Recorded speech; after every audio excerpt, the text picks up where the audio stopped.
Buenas tardes. Buenas tardes. Buenas tardes.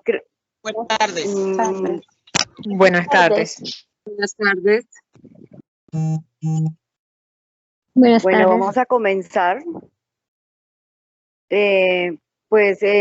Por respeto a las personas que llegaron temprano, igual sé que ahí estamos digamos en un escenario operativo y sé que pues están de pronto cambiando turnos, o algunos están todavía en sus áreas de trabajo, entonces sé que se irán conectando en la medida que puedan hacerlo.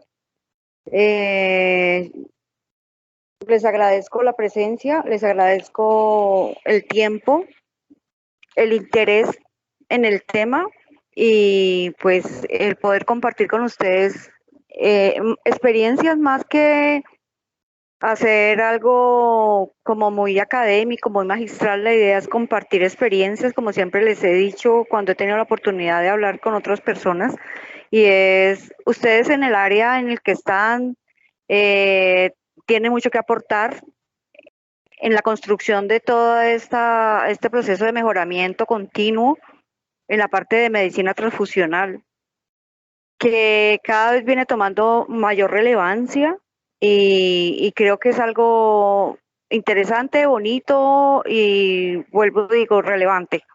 Entonces vamos a hablar un ratico de cuáles son los errores que con mayor frecuencia cometemos a la hora de transfundir sangre y componentes sanguíneos. Y el enfoque que le voy a dar es como inicialmente qué es lo que debemos hacer y desde allí mirar dónde es donde más frecuentemente nos estamos equivocando. Digo nos estamos equivocando porque todos nos equivocamos. El proceso de transfusión es un proceso muy sensible que tiene muchos momentos de verdad a los que hay que colocarle muchas barreras de seguridad para evitar cometer errores. Entonces, al ser un proceso tan operativo y tan humano dependiente, es un proceso muy susceptible de error.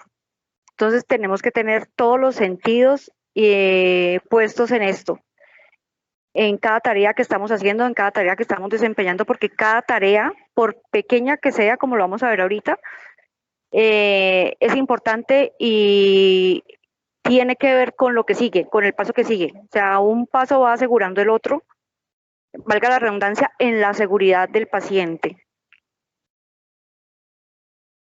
Bueno, siempre empiezo por aquí y empiezo hablándoles del marco, del contexto legal de la medicina transfusional o de la transfusión de sangre y componentes en Colombia.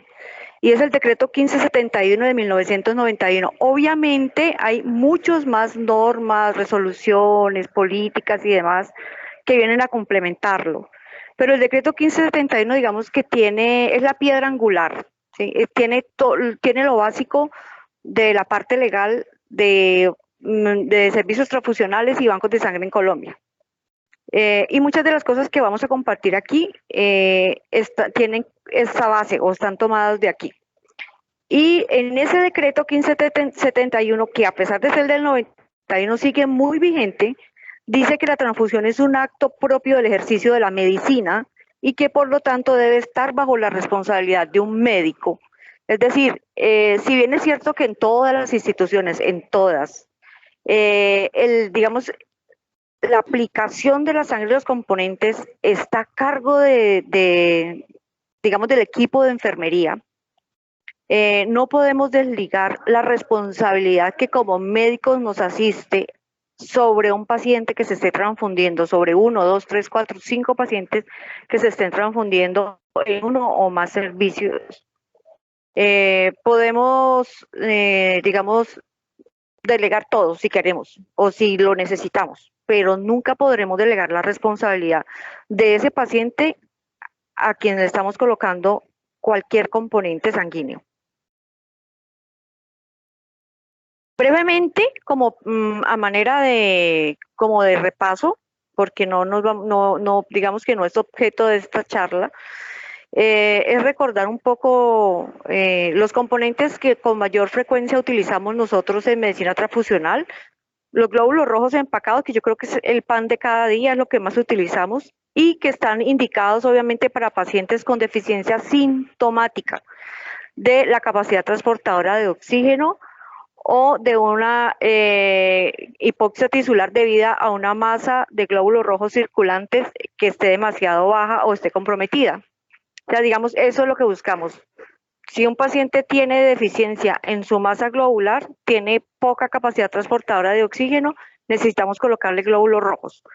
Las plaquetas, que también digamos que están en segundo lugar, bueno, depende del servicio, por ejemplo, en oncología se utilizan mucho más plaquetas que glóbulos rojos.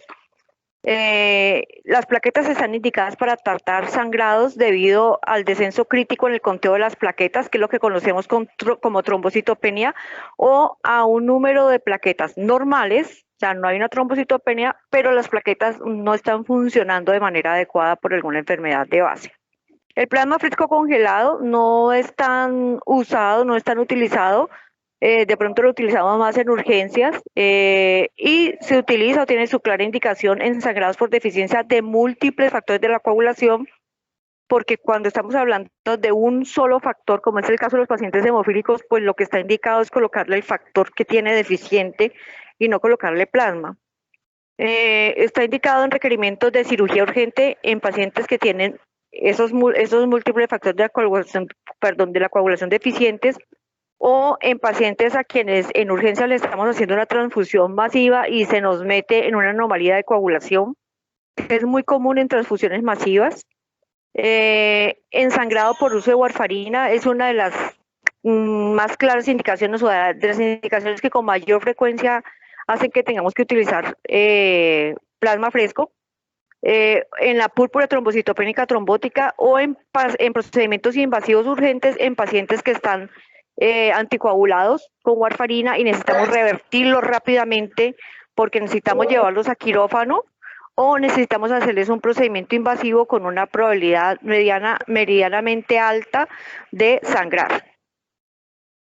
Y en último lugar, el crioprecipitado, que es, digamos, el que menos utilizamos tal vez, y que anteriormente lo conocíamos como factor antihemofílico, que está indicado en pacientes con sangrado a déficit de fibrinógeno, sobre todo en ese caso en déficit de fibrinógeno y en deficiencias de factor 13. Es el más chiqui de todos los componentes. Aquí quería mostrarles o quiero mostrarles, este cosito me está haciendo aquí molestia, como una tablita resumen de los componentes y más o menos sus características más importantes. Los hematíes, que tienen un volumen aproximado entre 200 y 300 cc, que se almacenan entre 1 y 6 grados. ¿Hay alguien que tiene el micrófono abierto o de pronto alguien está intentando decirme algo? Ok. Ok. La transfusión de los hematíes está más o menos para 60 a 120 minutos, digamos una unidad.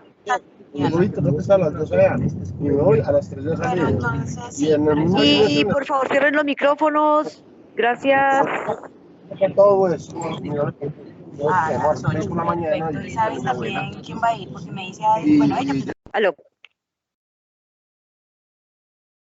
Listo. Y el goteo recomendado para la transfusión de los glóbulos rojos es de 30 a 60 gotas por minuto. Obviamente depende de cada paciente, o sea, no son fórmulas de cocina, depende de cada paciente. Pacientes ancianos hay que transfundirlos mucho más despacio. Pacientes obviamente en un contexto de una emergencia, una transfusión masiva, pues se tienen que transfundir rápidamente. El plasma tiene un contenido aproximado entre 200 y 300 cc, está congelado a menos 25 grados, dura 24 meses, pero una vez descongelado lo podemos guardar entre 1 y 6 grados centígrados hasta por 24 horas, dependiendo de la política institucional. Hay algunas instituciones que no lo utilizan sino hasta 12 horas, pero se puede utilizar hasta 24 horas a temperatura negra después de ser descongelado. La transfusión del plasma más o menos dura entre 20 y 30 minutos, depende obviamente de la cantidad, y el goteo indicado está entre 125 y 175 gotas por minuto. El plasma que obtenemos por aféresis tiene un poquito más de volumen, en promedio son 400 cc, también es congelado también dura 24 meses y una vez descongelado puede durar hasta 24 horas a temperatura entre 1 y 6 grados centígrados. Para transfundir esa cantidad, 300 a 600 ml, nos vamos a demorar entre 30 y 60 minutos y a un goteo de entre 125 y 175 gotas por minuto.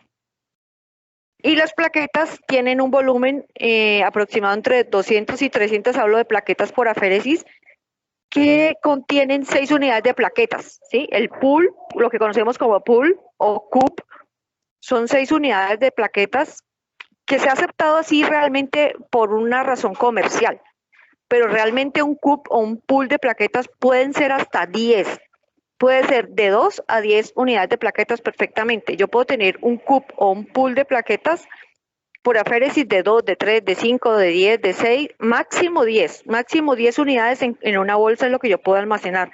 Pero digamos que comercialmente no son comerciales estas presentaciones. Entonces digamos que se acepta generalmente los CUP de 6 unidades de plaquetas. ¿Por qué la dosis estándar para un adulto general, un adulto promedio? Las plaquetas, a diferencia de los demás componentes, no tienen una cadena de frío. Están almacenadas a una temperatura ambiente, en promedio 22 grados centígrados. Deben estar en agitación constante porque su función es agregarse. Si las dejamos quietas, ellas lo que van a hacer es agregarse, apegarse unas con otras y se activan y ya cuando se la pongamos al paciente, pues ya no va a hacer ningún efecto. Duran hasta 5 días, pero si por alguna razón hemos utilizado un circuito abierto, es decir, por ejemplo, estamos obteniendo las plaquetas por aféresis y tenemos que cambiar el brazo porque se dañó la vena, se considera un sistema abierto y esas plaquetas no van a durar sino 6 horas, pueden durar, hay algunas, digamos, algunas revisiones que dicen que hasta 24 horas, pero no van a durar ya los 5 días que duraron inicialmente. O si ha habido alguna contaminación, o si ha habido, si hemos tenido que cambiarlas de bolsa, en fin, si se ha abierto el sistema. En promedio podemos transfundir un cup de plaquetas o un pool entre 20 y 30 minutos a 125 o 225 gotas por minuto más o menos. Vuelvo, insisto, depende del paciente. Bueno, ya después de este breve resumen como recorderis, vamos a entrar en materia y vamos a hablar ya de todo el proceso, de toda la cadena transfusional desde el momento en que el médico prescribe el componente hasta que se termina y sea que haga una reacción adversa o no y digamos que nos complementamos ya con el sistema de hemovigilancia. Todo esto, como les decía inicialmente, todos estos componentes o pasos de la transfusión están normados en el decreto 1571. Lo primero, o de donde parte o donde inicia el proceso, es desde una solicitud que debe estar contenida en una prescripción médica y esa prescripción médica o esa orden médica de transfusión debe tener unos elementos indispensables, fundamentales y completos. O sea, deben de estar... ¿No hay audio? Perdón, ya no te vuelvo a regañar. ¿No hay audio? Sí, señora, sí se Sí, señora. Sí, hay audio. Sí se escucha, pero hay otra persona también ahí hablando. Estamos escuchando. Y hay otra persona con el micrófono abierto.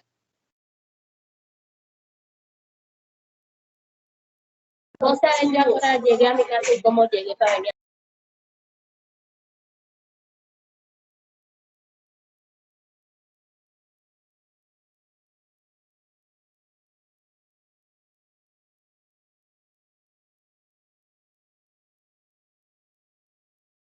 Hola, hola, se me fue el audio.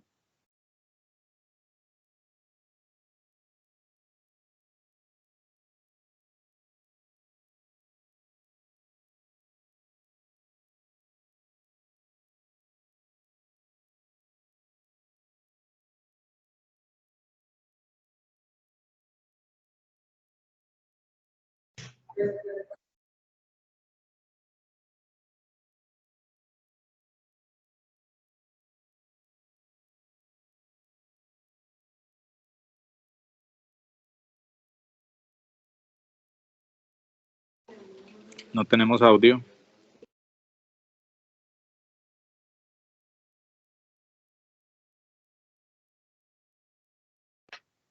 Sí, no tenemos audio, no se escucha.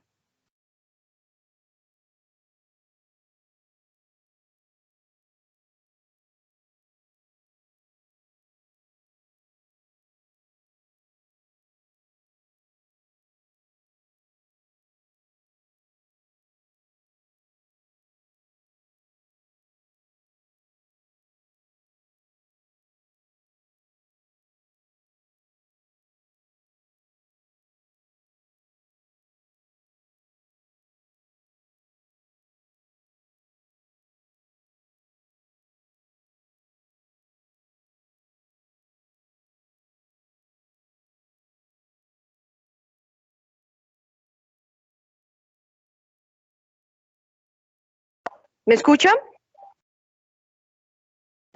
Ahora sí. Sí, Ahí sí, se señora. escucha. Ok, Ahora sí, doctora. ok. Ya tenemos audio. Por error, creo que había cerrado el micrófono. Ok, vamos a continuar. Listo. Entonces, digamos que todos esos componentes que debe tener, señora. Hola, Inge. Bien, ¿y tú? Ahora sí. ¿Cómo estás? Ahora sí me están escuchando, ¿verdad? Sí, señora. escuchamos, Señora. Bueno, Sí, doctora. es que tengo por allá, hay alguien más por ahí hablando. Bueno, listo. Entonces, retomemos. Los componentes que debe tener por norma una orden de transfusión son inicialmente los datos del paciente y todos son indispensables. Los nombres y los apellidos, la edad, el sexo y muy importante los antecedentes, sobre todo si ese paciente ha sido transfundido previamente o si espérenme que me están preguntando, me está diciendo la doctora Mónica que no se escucha, pero creo que está llegando tarde un poquito el WhatsApp, porque ya me dicen que me están escuchando. Bueno, ok. Los antecedentes obstétricos, obviamente mujeres, es muy importante, sobre todo cuando encontramos rastreo de anticuerpos o porque podemos encontrar un rastreo de anticuerpos en pacientes que tienen antecedentes obstétricos. Muy importante, sobre todo en clínicas y en instituciones de tercer nivel, colocar el servicio, la sala y la habitación, porque puede haber por error despacho a lugares diferentes, sobre todo en pacientes que son homónimos. Pueden haber en la clínica 2 Claudias Cuadros y podemos, si no verificamos bien la ubicación del paciente, obviamente hay otras barreras de seguridad, no solamente el nombre, pero es muy importante colocar todos estos componentes. El diagnóstico principal de ese paciente, que no es la justificación de la transfusión. Recordemos, no se ve la presentación. Ay, ay, ay. Esperan a ver. A ver. Espérenme un segundo, yo intento otra vez compartir. No.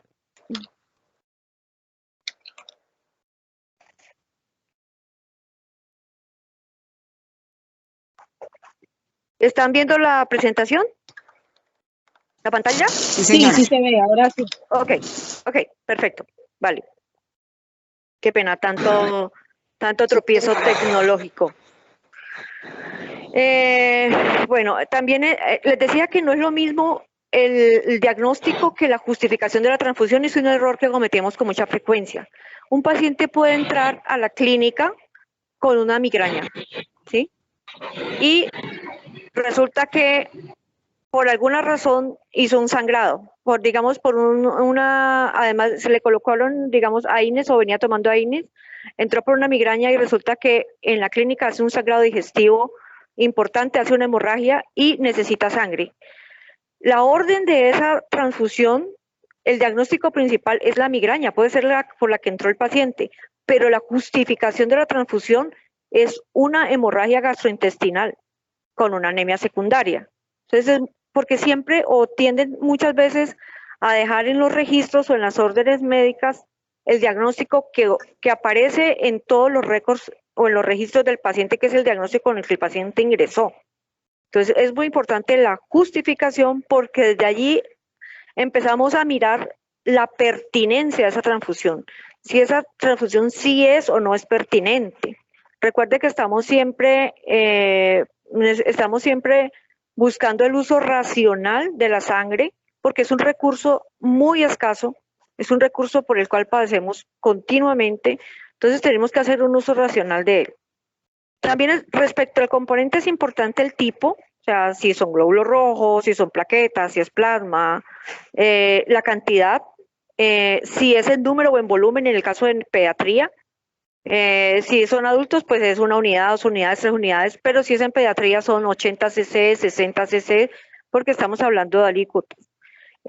Si ese componente tiene algunas indicaciones específicas, por ejemplo, si son irradiados, si son leucorreducidos, pues son condiciones diferentes.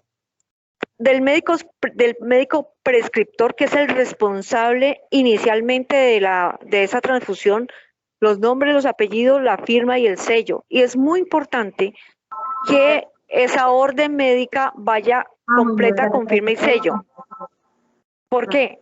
Porque a veces en algunos servicios se tiene, digamos, y todos lo hemos hecho, dejar el sello para que en el servicio hagan las órdenes.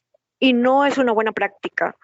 Sé que se hace, vuelvo y digo, lo hemos hecho, los médicos en algún momento, pero no es, digamos, para seguridad del paciente no es una buena práctica, porque allí pueden derivar errores. Entonces debe haber una firma y un sello del médico prescriptor. Y es muy importante también la fecha y la hora de la solicitud y el grado de urgencia. ¿Por qué? Porque así como en urgencias tienen que hacer un triage para saber qué paciente pasa primero, así como tienen que hacer un triage para definir a quién le dan la cama de la UCI, el servicio transfusional también tiene que hacer un triage con las poquitas unidades que usualmente hay. Entonces, si no nos llega o si no llega el servicio transfusional, ese grado de urgencia con el que están pidiendo ese componente, pues simplemente no es que el servicio transfusional se vaya a relajar y no, pues entonces mañana mando la sangre. No, no es eso, sino que puede ser que ese paciente que requiere la sangre con mayor urgencia que otro no sea priorizado, porque no queda claro su nivel o su grado de urgencia.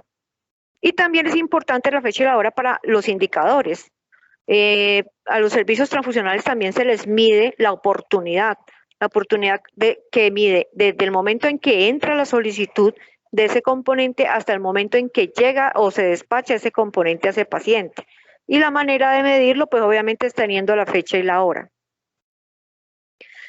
Los errores que se cometen más frecuentemente en este paso, o digamos en esta primera parte, es lo que les decía hace un rato, confundir la justificación de la transfusión con el diagnóstico de base del paciente.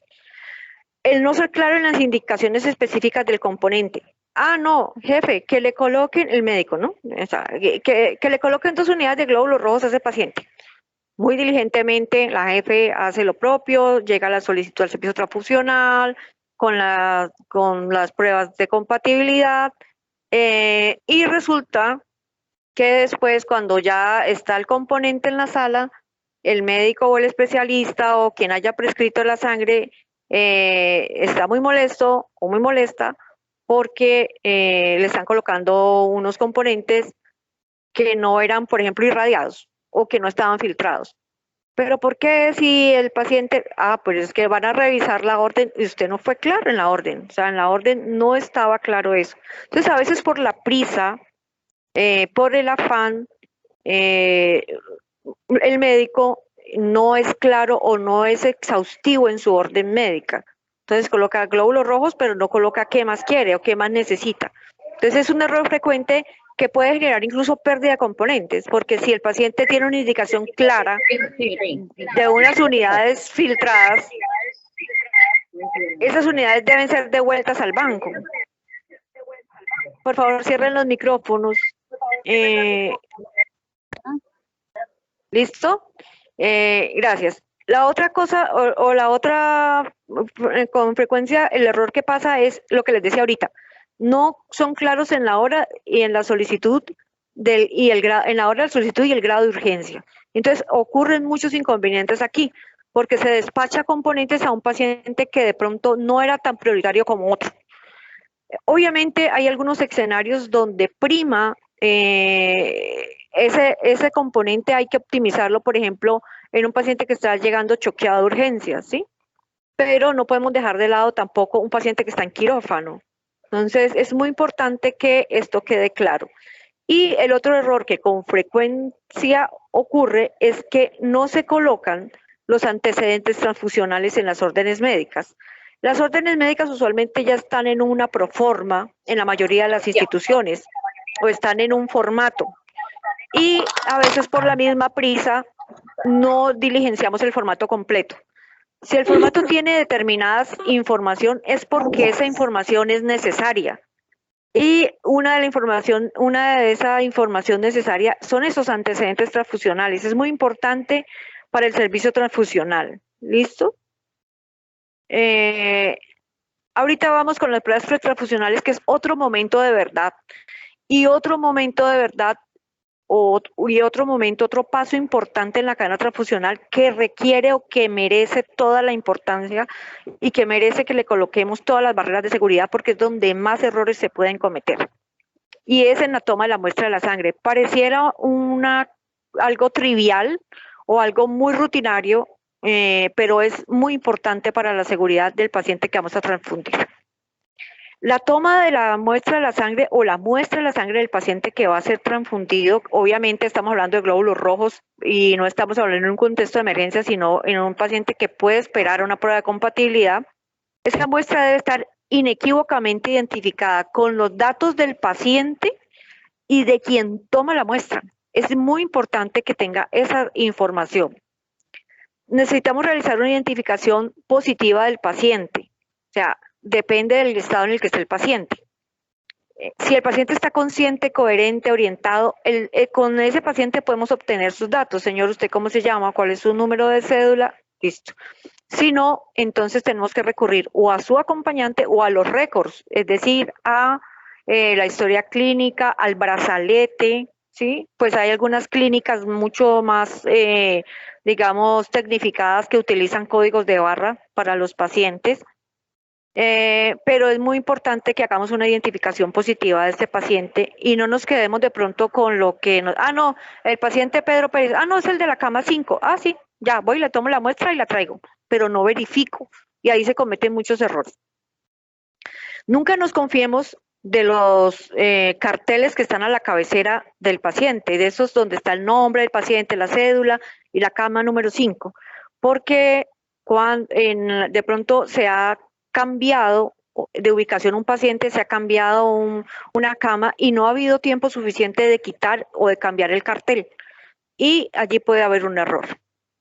Recordar siempre que debemos tomar 2 tubos con anticoagulante, la capacidad del tubo es de 5 mililitros, pero que cuando tenemos niños menores de 20 kilos debemos tomarlo en tubos pediátricos, porque si no se va a perder la relación de la sangre con el anticoagulante y puede dar errores de lectura en el momento de hacer las pruebas, ¿sí? También es importante, y no solamente en niños menores de 20 kilos, sino en pacientes con un acceso venoso muy difícil, a quien no le pudimos sacar suficiente cantidad de muestra, y en lugar de los 5 cc solamente le pudimos sacar 2 cc. Entonces, la idea es que esos pacientes se sangren en tubos pediátricos y no en el tubo de 5 ml porque va a pasar lo mismo, ¿sí? La muestra tiene una validez de 72 horas, ¿sí? Es muy importante definir eso y saber en qué momento se va a tomar esa prueba. Siempre tenemos que identificar la muestra a la cabecera del paciente. En el momento en que la vamos a tomar, nunca marquemos tubos desde la mesa de trabajo. O sea, yo estoy aquí, voy a ir a sangrar, voy a tomarle las muestras al paciente de la cama 5. Así como se llama, Flor Marina Hueteo. Lo voy a marcar de una vez y me voy con la bandeja y los tubos ya marcados porque gano tiempo. Sí, está bien. Pero si en ese momento hay un código azul, los llaman por alguna razón, como digo yo, nos cambian el canal, podemos perfectamente equivocarnos y cometer un olvido porque somos seres humanos y son procesos humanodependientes. Entonces, la indicación es, este tubo se debe marcar única y exclusivamente en la cabecera o a la cabecera del paciente en el momento en que lo vamos a sangrar, no antes ni después. ¿Listo? Si la muestra la obtenemos de un catéter central, debemos descartar los primeros 5 a 10 ml, ¿sí? Y si el paciente tiene un acceso venoso difícil, que son pacientes obesos, pacientes renales, pacientes oncológicos, la idea es que en el mismo momento donde tomamos la muestra, dejemos el catéter para transfundirlo, para aprovechar pues esa chuzadita y que alguien pudo cogerle una venita. Es muy importante identificar quién toma la muestra, la fecha y la hora de la toma. ¿Por qué? Porque estamos diciendo que esa muestra tiene una caducidad, por tanto debe tener fecha y hora. Y adicionalmente estamos diciendo que hay un responsable de esa muestra. No para acciones punitivas, no para que si hay un error esa persona sea despedida o se le haga un consejo de guerra o le manden un memo, no. Simplemente es para que esa personita pueda ser retroalimentada, puede ser alguno de nosotros, y se encuentren las oportunidades de mejora. Pero es importante poder saber quién tomó esa muestra. ¿Listo? Y es muy importante que sepamos que si a ese tubo se le hace alguna enmendadura, porque nos equivocamos en un número al marcarlo, ese tubo no nos sirve. Tenemos que cambiar ese tubo. Así la muestra haya sido muy difícil de tomar. Errores frecuentes que cometemos. Por ganar tiempo, marcamos el tubo antes de ir a la cabecera del paciente. Usamos un tubo normal para un paciente pediátrico o no cambiamos de tubo en una muestra insuficiente. No identificar quién toma la muestra. El espacio o la etiqueta para marcar el tubo no es muy grande y yo sé que es engorroso colocar los datos. Debe tener la identificación del paciente, pero por lo menos que tenga las iniciales que permitan identificar a la personita que tomó esa muestra. La cantidad de sangre inadecuada y no tener definido un protocolo para toma de muestras en emergencias. Así el paciente llegue en una hemorragia masiva y necesite una transfusión masiva, a ese paciente se le tiene que tomar una muestra y a ese paciente se le tienen que hacer pruebas de compatibilidad, así le pongamos el paquete de emergencia sin pruebas cruzadas. Entonces es importante que tengamos definidos los protocolos para la toma de esa muestra y que eso esté ensayado y esté, valga la insistencia, protocolizado. El otro error frecuente es que tenemos un paciente difícil, le logramos conseguir la muestra, pero nos equivocamos al marcar el tubo y simplemente lo que hicimos fue borrar, tachar, sobreescribir, enmendar. Y en ese momento lo que pasa es que cuando entregamos ese tubo en el servicio transfusional, por seguridad del paciente, por norma de calidad, ese tubo se tiene que descartar. Ese tubo no puede ser entregado al servicio otra vez. Ese tubo en servicio transfusional tiene que ir a la basura, o sea,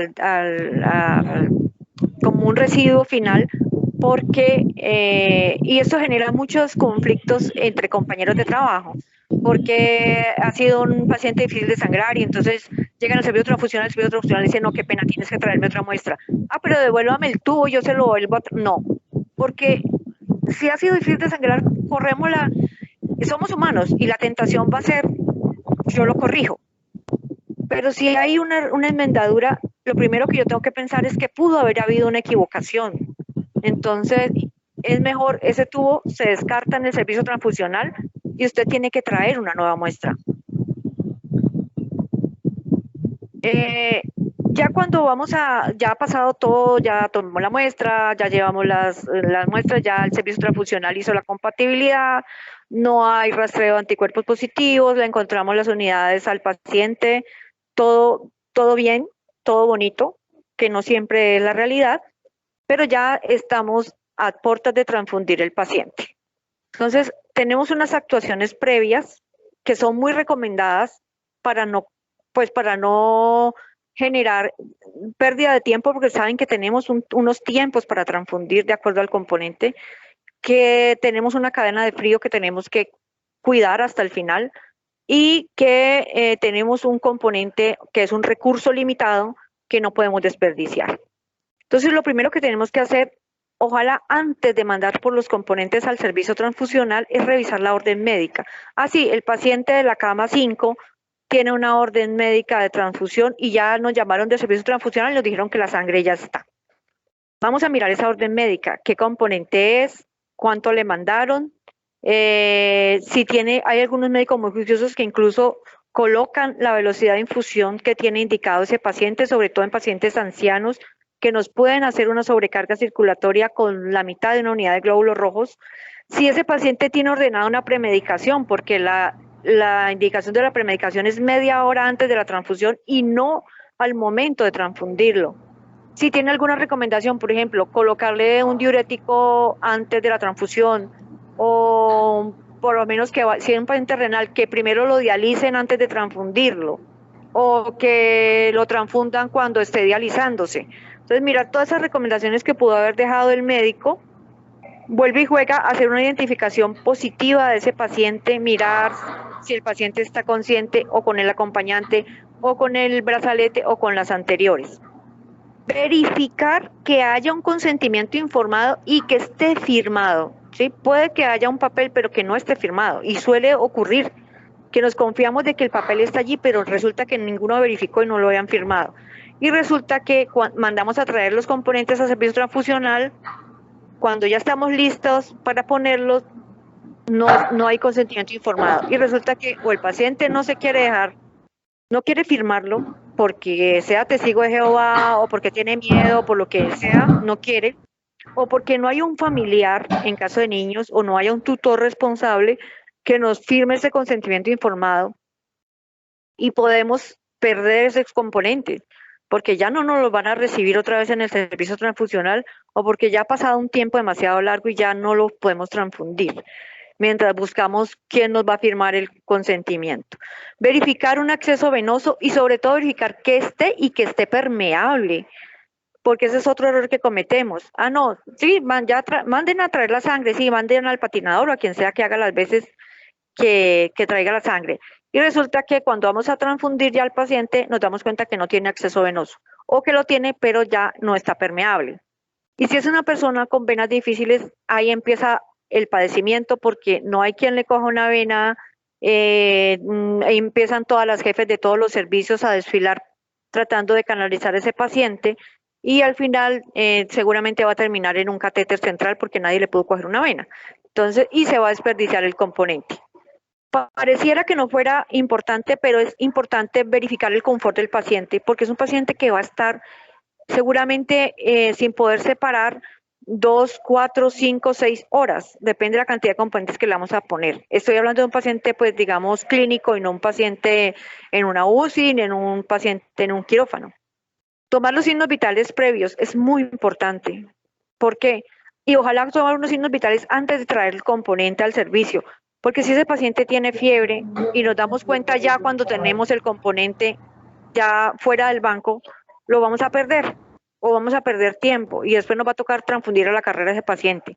Acuérdense que tenemos 4 horas para transfundir, máximo para transfundir una unidad de glóbulos rojos y esas 4 horas empiezan a contar a partir del momento en que el bacteriólogo saca la sangre de la nevera. Entonces, si no nos damos cuenta y esperamos a tomar los signos vitales en el momento en que vamos a transfundir y ese paciente tiene fiebre, pues no vamos a poder empezar la transfusión hasta que no le controlemos la fiebre a ese paciente. Y también es importante, si el paciente está consciente o si tiene un acompañante, informarle los signos de alarma para que nos ayude a vigilar esa transfusión. O sea, decirle, mire, si empieza a tener rasquiñas, si le aparece algún brote, si tiene dolor de cabeza, por favor cierren los micrófonos. Cierren los micrófonos. Cierren los micrófonos. Gracias. Y avisarle, por favor, a los... ¿Están ahí? Sí. Avisarle por favor, a los familiares, signos de alarma o al paciente. ¿Qué errores frecuentes cometemos en este paso de la transfusión?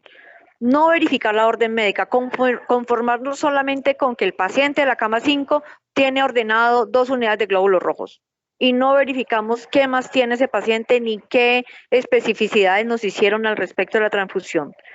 Premedicar ese paciente en el momento de la transfusión no sirve de nada. O sea, si yo voy a premedicar a un paciente, lo tengo que premedicar media hora antes para que el medicamento haga efecto. Si no, no estoy haciendo nada. Dejar el consentimiento informado para firmarlo en el momento que va a iniciar la transfusión y ya vimos por qué. Buscar un acceso venoso en el momento en que vamos a transfundir. Y confiarnos en identificar a los pacientes con los carteles a la cabecera del paciente, que es lo que ya les expliqué por qué no debemos hacer. Son errores que con frecuencia que derivan usualmente en pérdida de componentes, ¿sí? ¿Por qué? Porque una vez que salgan los componentes de servicio transfusional, por calidad no pueden regresar, o sea, y si regresan para incinerarse, no para volverse a meter en una nevera, de acuerdo a la política institucional que se tenga, pero por calidad no se debe de volver a colocar en una nevera un componente que ya estaba en un servicio, sobre todo si no tenemos nevera de transporte con temperatura controlada. Hay algunas instituciones que tienen esas neveritas que son tipo iglú, que tienen termómetro y es fácil, se hacen, no es costoso. Obviamente venden las neveras de transporte con todas las de la ley, pero son costosas. Incluso las venden para lector de código de barras y solamente abre cuando yo coloco la pistola y lo pongo y leo el código de barras del paciente, que ya estamos hablando pues de tecnología muy avanzada. Bueno, no muy avanzada, sino costosa. Pero si tenemos esa nevera de transporte que es la mera cajita de icopor, nosotros no podemos recibir, o el servicio transfusional no puede recibir componentes cuando han estado en esa nevera de icopor, no se sabe por cuánto tiempo, porque no tienen una temperatura controlada.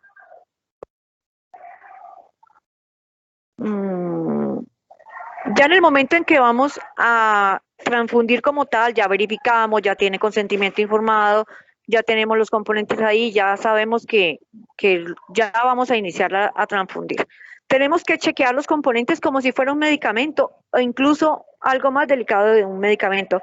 Recuerden siempre que la transfusión es un trasplante. Lo que pasa es que es un tejido líquido, pero es un trasplante de un tejido ajeno. Entonces tenemos que ser muy, muy cuidadosos. Tenemos que chequear el aspecto de esos componentes que a veces por la prisa se nos pasa por encima o por alto, perdón. Es importante mirar si son glóbulos rojos que no tengan hemólisis, si son plaquetas que no tengan contaminación con glóbulos rojos. En las plaquetas es muy importante verificar el efecto remolino, o sea, ponerlas a contraluz, agitarlas y mirar que se hace un remolino y no que no hay grumos. Porque cuando tenemos unas plaquetas, acúmulos de plaquetas, seguramente esas plaquetas están activadas y lo que le vamos a transfundir al paciente es plasma, ya no le vamos a transfundir plaquetas. Entonces, mirar si hay coágulos, sobre todo en los glóbulos rojos, porque si hay coágulos nos van a tapar el equipo de transfusión y nos van a llevar a una pérdida de componentes. Verificar el sello de calidad, no puede estar dañado, no puede estar, tiene que ser legible por completo. Verificar, pues puchica, me va a tocar quitarme de acá porque están, creo que celebrando como un cumpleaños o algo por acá. Bueno. Mirar la fecha de vencimiento, mirar la temperatura, sobre todo en componentes que requieren cadena de frío. La idea es que no tengamos unos glóbulos rojos ya a punto de ebullición de tanto que han estado por ahí volteando. Verificar que ese receptor sea para quien va ese componente. Verificar siempre los correctos, que es el paciente correcto, el componente correcto, el momento correcto y el lugar correcto. Hacer siempre una triple verificación, es decir, verifico en el componente, en el paciente y con el récord o con la manilla de identificación que sea ese paciente y que tenga, que su identificación sea correcta. Mirar la hemoclasificación, es decir, si son glóbulos rojos, si son O positivos, si son B positivo, y los glóbulos rojos además tienen un sticker de compatibilidad que no debemos de desprender hasta que no terminemos la transfusión. Tomar los signos vitales antes, al iniciar y cada 15 minutos. A veces hay demasiado trabajo y no es pues tampoco una camisa de fuerza a los 15 minutos, pero sí es importante que haya al menos cada media hora una toma de signos vitales.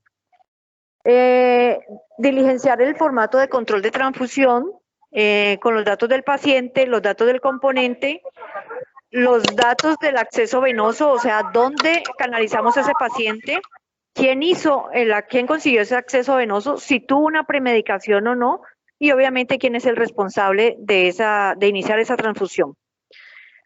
Siempre es recomendable ubicar el paciente en un lugar donde sea fácilmente observable, ¿sí? Tratemos de no transfundir pacientes por allá en el último cubículo y evitar transfundir en horas donde hay demasiado flujo de trabajo, sobre todo en horas pico, en horas de cambio de turno. Ha pasado, y ha pasado eso pasa hasta en las mejores familias, como dicen por ahí, que han traído del servicio transfusional al servicio donde está el paciente los componentes, los dejan ahí en la neverita de transporte y se van a entregar turno. Y al otro día se han encontrado los componentes dentro de la nevera. Se olvidó. Quien estaba entregando turno se le olvidó, se le pasó, o tal vez ni siquiera se dio cuenta que esos componentes habían llegado. Entonces es importante no evitar transfundir, a menos que sea estrictamente necesario o en horas de la madrugada donde el ánimo ya no está tan vigil o donde hay mucho menos personal disponible.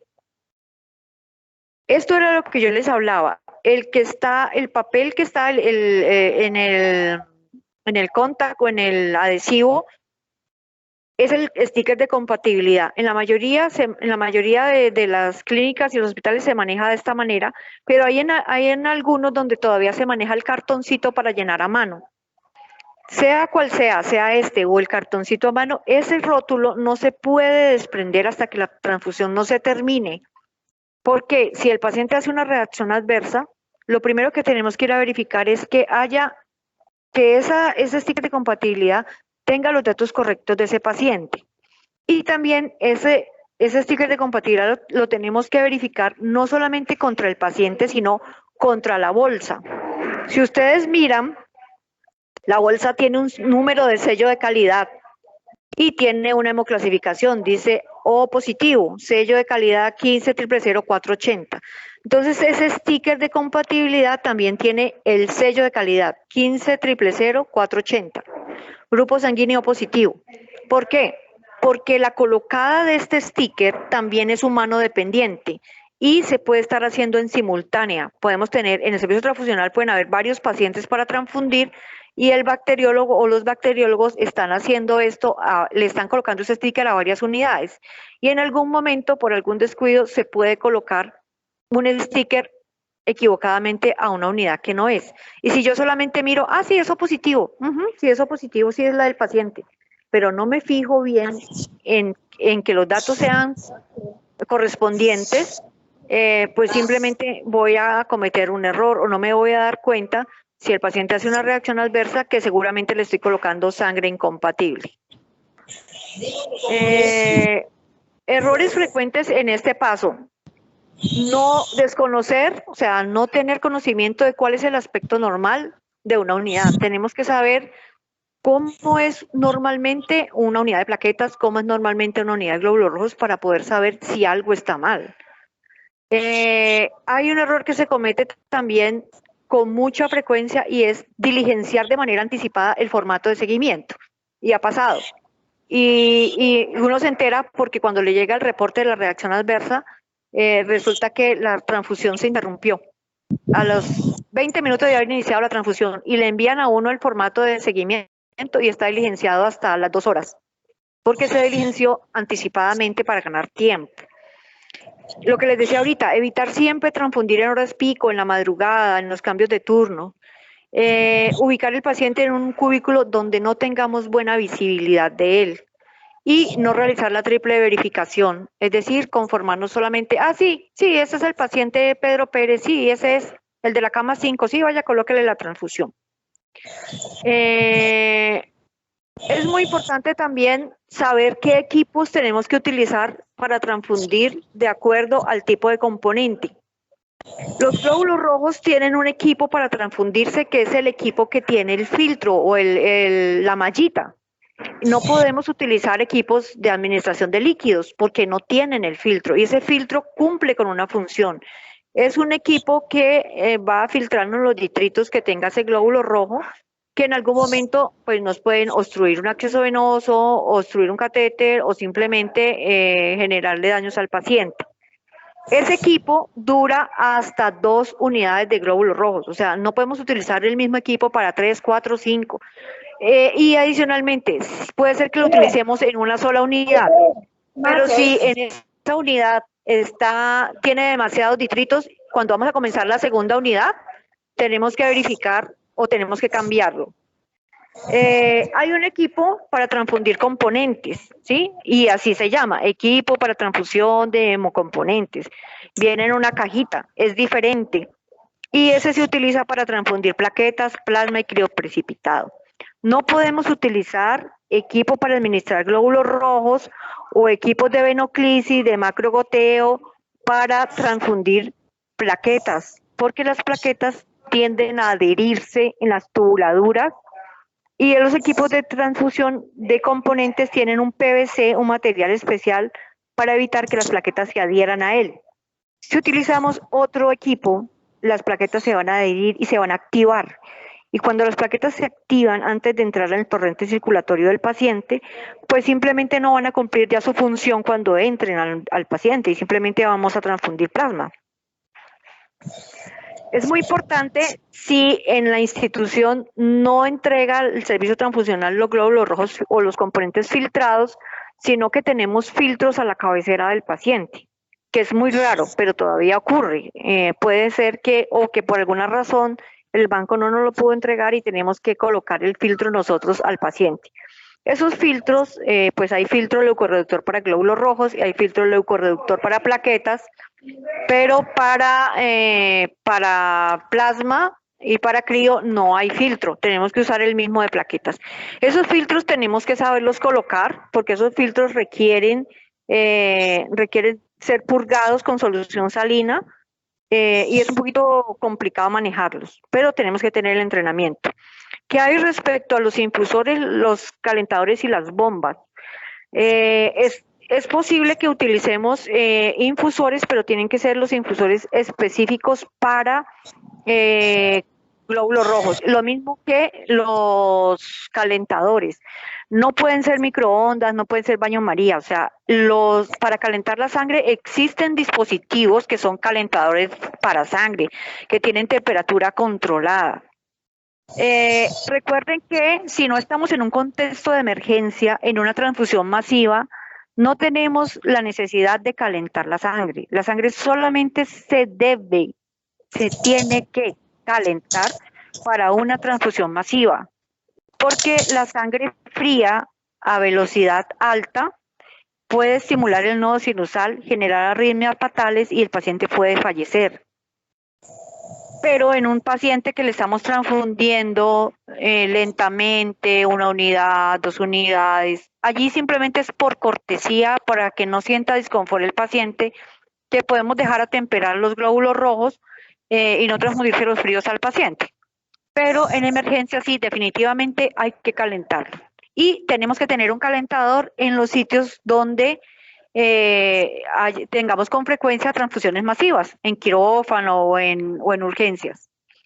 ¿Qué hay si no tenemos un calentador? Si no tenemos un calentador, no podemos calentar los glóbulos rojos. Entonces, ¿qué hacemos? Calentamos al paciente. En la medida que lo vamos transfundiendo, le podemos colocar mantas térmicas, le podemos colocar lámpara de luz radiante y todas las posibilidades para calentar a ese paciente, para evitar que nos haga una hipotermia, nos afecte el nodo sinusal y nos haga arritmias fatales. Errores frecuentes que se cometen en esta parte. Utilizar equipo de glóbulos rojos para cualquier otro componente, o sea, para plaquetas o para crío, para plasma. Utilizar jeringas o macrogoteo para administrar plaquetas, ya les dije por qué no. Calentar glóbulos rojos, he visto calentar glóbulos rojos en baño María, no se debe hacer.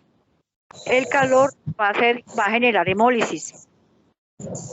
Los infusores para líquidos, los que hay en quirófano, no sirven para glóbulos rojos. Para glóbulos rojos venden unos infusores especiales que tienen una presión controlada. Y también, si vamos a utilizar bombas de infusión, tenemos que instalarle un equipo especial para administrar sangre, que no es el mismo equipo para administrar líquidos. ¿Listo? Bueno, este es como la misma tablita que les había mostrado inicialmente, pero como regla general, los primeros 15 minutos deben transfundirse muy lentamente, deben transfundirse con la presencia del médico, porque en los primeros 15 minutos es donde ocurren las reacciones transfusionales más severas, que es la hemólisis aguda por incompatibilidad de grupo. Transfundir idealmente entre 15 a 20 gotas por minuto, y una vez superemos esos 15 minutos y comprobemos que no hay reacciones, ya se puede aumentar la velocidad de transfusión y en general se puede colocar entre 5 a 10 cc por kilo por hora a 2.5 cc por kilo por hora y nunca exceder de 4 horas para transfundir unos glóbulos rojos. Recuerde que tenemos 4 horas para los glóbulos rojos y que esas 4 horas inician desde el momento en que ese glóbulo rojo salió de la nevera, no en el momento en que nos lo entregaron. ¿Listo? Esta tablita ya la habíamos mirado. Puede que cuando estemos transfundiendo un paciente encontremos problemas con el ritmo de infusión y tenemos que verificar, o sea, empezamos a transfundir y no pasa y ya vemos que se nos está agotando el tiempo y que nos va a tocar que descolgar esos glóbulos rojos y descartarlos porque ya se nos acabó el tiempo. Tenemos que verificar, uno, el calibre del acceso venoso. O sea, si es una venita muy delgadita, por más que abramos la llave, si acaso vamos a lograr que se nos dañe el acceso venoso. Puede también ser que hay algunos, sobre todo en glóbulos rojos, hay unos hematocritos muy altos y hacen que este componente sea demasiado viscoso. También hay que verificar el calibre del catéter que estamos utilizando. Para transfundir glóbulos rojos, lo ideal es transfundir con catéteres gruesos, idealmente 18. Porque si utilizamos catéter delgadito, en el momento en que abrimos la llave para pasar el componente, generamos hemólisis, porque el glóbulo rojo al pasar por un lumen muy delgado, se va a reventar.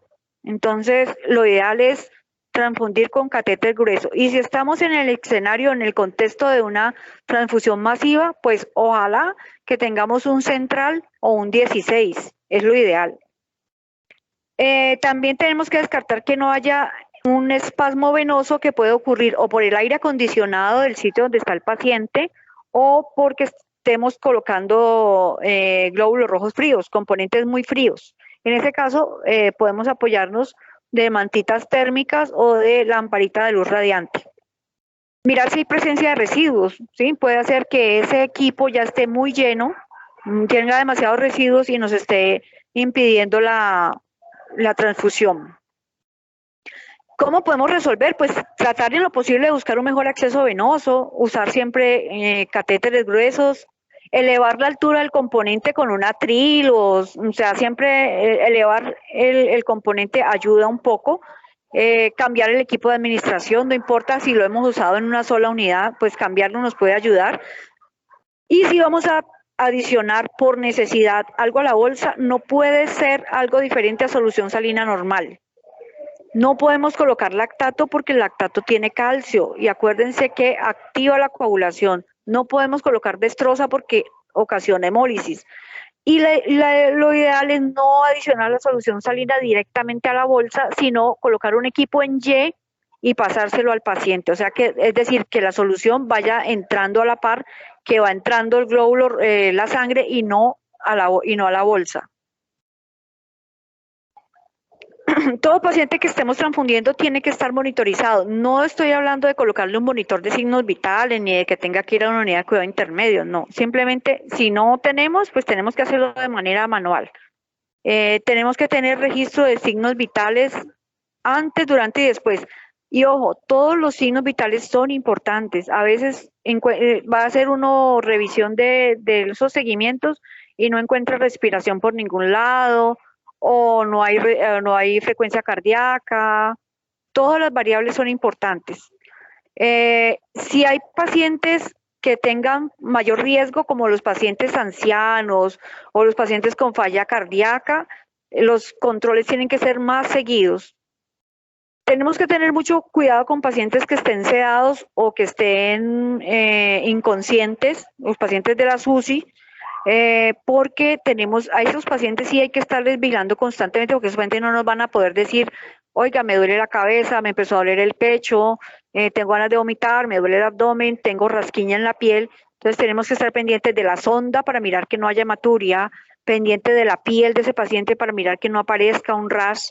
Tenemos que estar vigilando más estrechamente a ese paciente. Idealmente, cuando estemos transfundiendo a un paciente, no le administremos concomitantemente otros medicamentos, a menos que sea estrictamente necesario. Si es un paciente de una UCI y tiene N goteos, pues no se los vamos a cerrar para transfundirlo, pues no podemos. Pero si es un paciente que está clínico, no le coloquemos al mismo tiempo que estamos transfundiendo medicamentos, porque si ese paciente nos hace una reacción adversa, no vamos a saber si fue producto de los glóbulos rojos o producto del medicamento que le acabamos de colocar. Siempre que, obviamente, si estamos haciendo juiciosamente las cosas y estamos vigilando estrictamente al paciente, pues vamos a poder identificar tempranamente una reacción adversa.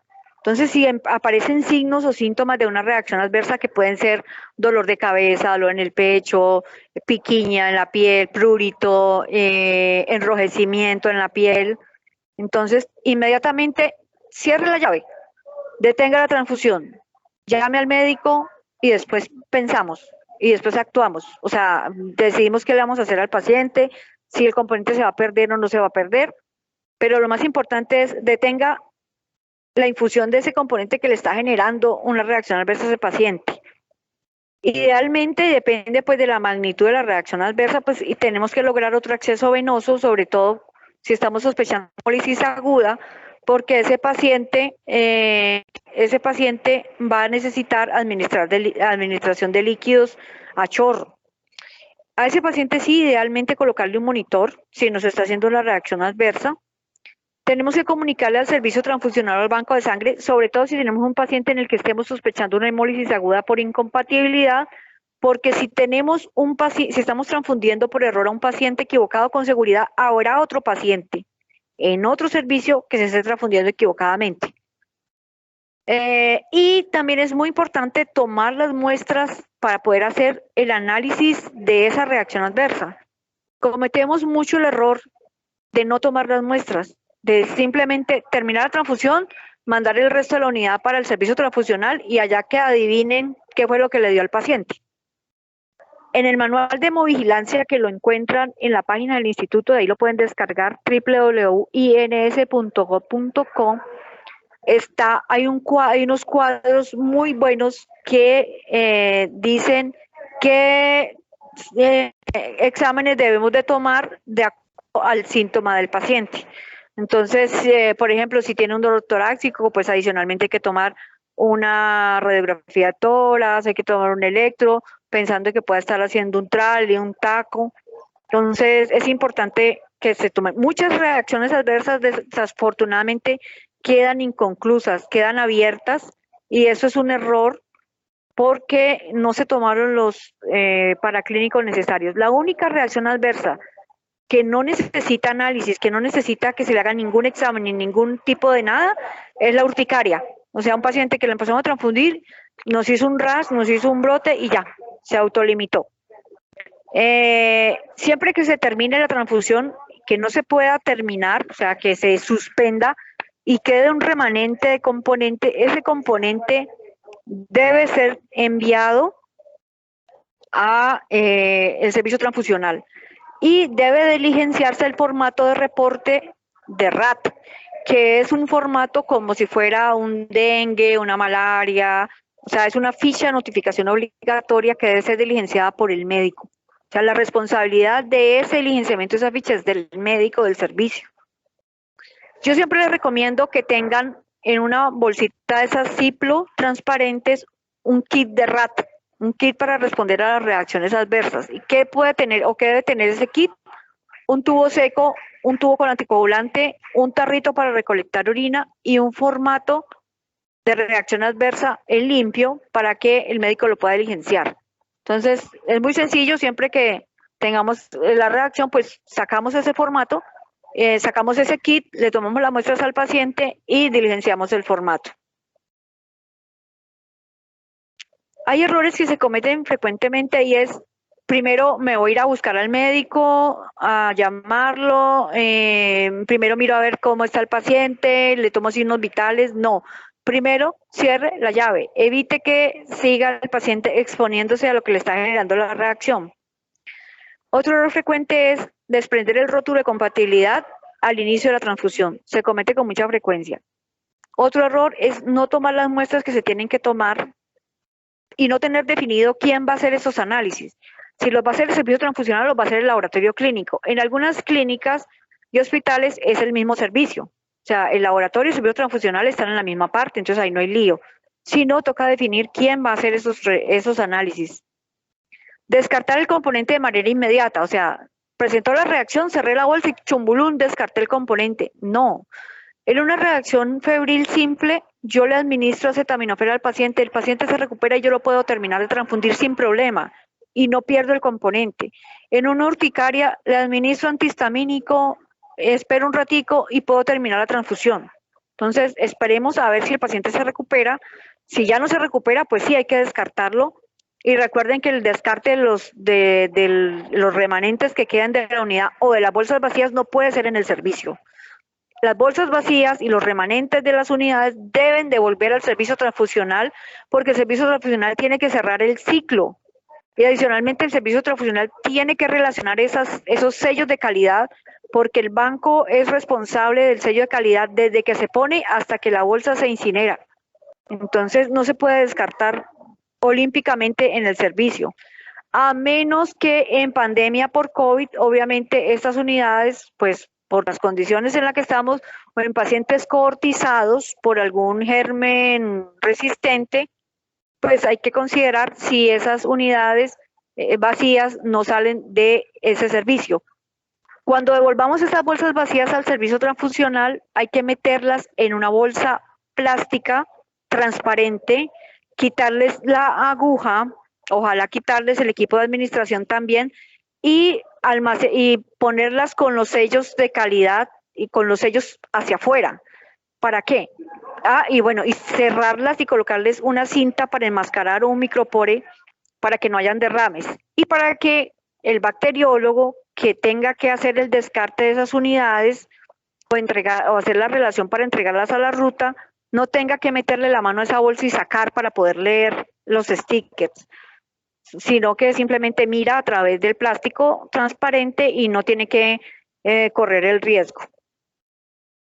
Y el error también muy frecuente es el subregistro. O sea, ocurre una reacción adversa, lo atendemos, lo manejamos, pero nadie reportó. Porque desafortunadamente los médicos, tengo que decirlo, somos muy perezosos para diligenciar formatos. Y porque a veces tenemos demasiados formatos para diligenciar. Entonces, no, se nos va el turno escribiendo, y a veces no queda tiempo ni siquiera para lo más importante. Entonces, yo entiendo, pero no exime la responsabilidad. Si hay una reacción adversa, hay que reportarla. Y hay que analizarla para poder mejorar, para poder evitar que siga ocurriendo, para poder encontrar las oportunidades de mejora. Y porque tenemos que cumplir con un sistema de hemovigilancia que, valga la redundancia, nos vigila permanentemente.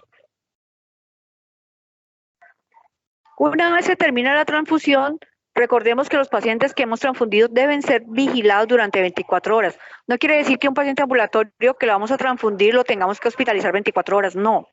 Simplemente, si el paciente es ambulatorio, como esos pacientes oncológicos que ya van simplemente a que los transfundan y se van para la casa, alguien tiene que llamarlos. En el transcurso de las siguientes 24 horas, alguien tiene que llamarlos para saber cómo está. Si no hay personal suficiente, si no existe, digamos, si no está protocolizado así, entonces hay que entregarle un papelito o un formato o un ¿cómo se llama? Un folletico al paciente, donde ese paciente se le entreguen los signos de alarma y un teléfono para comunicarse en caso de emergencia. No podemos transfundir un paciente y, chao, váyase para la casa como si le hubiéramos administrado una acetaminofén. Lo que les decía, las unidades vacías deben retornar al servicio sin aguja, en bolsas transparentes con los stickers hacia afuera. Debe haber nota médica y de enfermería de la transfusión y del final de esa transfusión. Si la transfusión no se terminó, el resto de la unidad debe retornar al servicio transfusional con el respectivo reporte. ¿Qué pasó? ¿Por qué me están devolviendo la mitad de la unidad de glóbulos rojos? Tuve una reacción adversa, aquí está el reporte. Si la transfusión se termina, a veces puede pasar que mandamos a pedir las unidades, sobre todo en emergencia ocurre eso, mandamos a traer el stock de emergencia y en lo que estamos ya organizando para transfundir al paciente, el paciente fallece. O lo remiten, bueno, que es menos probable. Y esas unidades no se alcanzan a transfundir. Deben regresar al servicio transfusional y de acuerdo a la política y a lo que tengan estimado en la institución, pues lo más probable es que tengan que ser descartadas por la cadena de frío. Hay unos puntos clave en la seguridad de la transfusión. La solicitud médica, la toma de la muestra del paciente, que para mí sería la joya de la corona. La toma de la muestra del paciente es donde más errores cometemos. En la realización de las pruebas de compatibilidad, en el despacho de los componentes, en la recepción de los componentes, en la identificación del paciente, que también es la otra joya de la corona, y en la aplicación de los componentes. Y recuerden siempre los 4 correctos: paciente correcto, componente correcto, lugar correcto, momento correcto. Si lo tenemos en cuenta, vamos a hacer mejor las cosas y vamos a tener unas transfusiones más seguras. Acompañado de todo esto, debe haber un sistema de registro, ¿sí? Esa transfusión no puede pasar sin que haya quedado huella de ello, sin que quede rastro de que se transfundió el paciente. Entonces debe haber nota en la historia clínica, debe haber notas de enfermería. El servicio transfusional también tiene que tener sus registros de qué unidades cruzó, qué unidades despachó, qué pacientes tiene, a quien les haya, que estén siendo transfundidos en la clínica. El servicio a cargo también tiene que llevar los registros de esa transfusión de ese paciente. En la historia clínica debe quedar la constancia de la solicitud de la transfusión con el médico, el nombre del médico responsable o prescriptor. Debe quedar un consentimiento informado, firmado. Debe quedar consignado quién es el personal de enfermería responsable del momento de la transfusión. Debe estar también, en algunas ocasiones, algunas aseguradoras piden que en la historia clínica se pegue el sticker de compatibilidad o que se tome un registro fotográfico de ello o que se adicione una copia de ello. Debe haber registro en la historia clínica de la fecha y la hora en que el paciente se transfundió, los signos vitales antes, durante y después, y cualquier reacción adversa que haya tenido ese paciente en relación con la transfusión. Cualquier reacción adversa presentada por paciente durante las siguientes 24 horas después de la transfusión es una reacción adversa a la transfusión hasta que demostremos lo contrario. El servicio transfusional tiene que tener registro de todas las unidades y tiene que tener el ciclo completo. ¿Qué unidades están llegando a ese servicio transfusional del banco? ¿Y qué unidades estoy entregando a los servicios? ¿Y qué bolsas vacías estoy entregando? ¿O qué unidades vencidas estoy entregando a la ruta hospitalaria? El sistema de registros debe garantizar en todo momento la continuidad de la documentación y debe permitir la trazabilidad de los componentes desde que llegan a la clínica hasta que se van. Y acuérdense siempre que existe un sistema de hemovigilancia que nos rige, así como el sistema de vigilancia. A la 27. Así como existe el sistema de vigilancia en salud pública. Ciérrenla ya, ciérrenla. A la del servicio. Cierren el micrófono. Gracias. Y el sistema de hemovigilancia nos dice que debemos hacer seguimiento a las reacciones adversas de la transfusión. Y para hacer seguimiento a esas reacciones adversas tenemos que tener un reporte. Si el médico a cargo no lo reporta, no hay hemovigilancia. Si no hacemos exámenes y no estudiamos esa reacción, no hay sistema de hemovigilancia. Si no nos reunimos a analizar esas reacciones adversas, no hay hemovigilancia. Y si no se las notificamos al sistema de hemovigilancia, pues menos, porque no va a haber ningún registro. El sistema de hemovigilancia lo alimentamos nosotros con la notificación a través de esos formatos de reacciones adversas. Y en paralelo, pues está todo el sistema de garantía de calidad de la clínica, donde debe tener un lugar preponderante. Por favor, cierren los micrófonos. Cierren el micrófono, gracias. Y el sistema de garantía de calidad, que es exigencia para todas las instituciones de salud, pues debe incluir todos los procesos que tengan que ver con la transfusión de sangre y componentes, desde la solicitud hasta seguimiento de reacciones adversas. Definir los procesos, los procedimientos prioritarios relacionados con la cadena transfusional. Todos los que ya vimos, la solicitud, la toma de muestras, todo eso tiene que estar documentado, protocolizado, quién lo hace, cómo lo hace, quién es el responsable. Definir de cada proceso el qué, quién, cómo, cuándo y dónde. Y hacerle un seguimiento permanente o una evaluación permanente a ese ciclo. Y todo eso tiene que estar documentado. Recuerden que lo que no está escrito no existe. Entonces tiene que haber documentación de absolutamente todo. Y recuerden finalmente que errar es humano. Entonces, si son procedimientos o procesos que están a cargo de seres humanos, pues muy seguramente existe la alta probabilidad de que hayan errores. Pero lo importante es identificarlos, manejarlos y reportarlos. No hay nada peor en un error que callarlo y esconderlo, porque el error se agrava, se complica y no aprendemos y no mejoramos, sino que seguimos cometiendo siempre el mismo error. Eso era lo que yo tenía para contarles. Voy a cerrar mi micrófono para que ustedes, ahora sí abran los de ustedes, hagan las intervenciones, pregunten, compartan sus experiencias y lo que nos quieran comentar, ¿vale?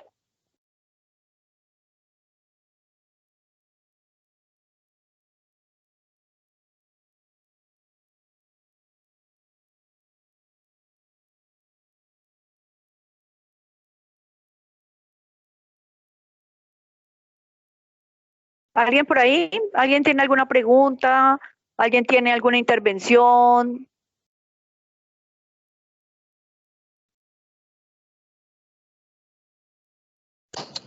Doctora, pregunta, no, pero quiero darle las gracias porque estuvo excelente la explicación, súper clara. Muchas gracias por los conocimientos.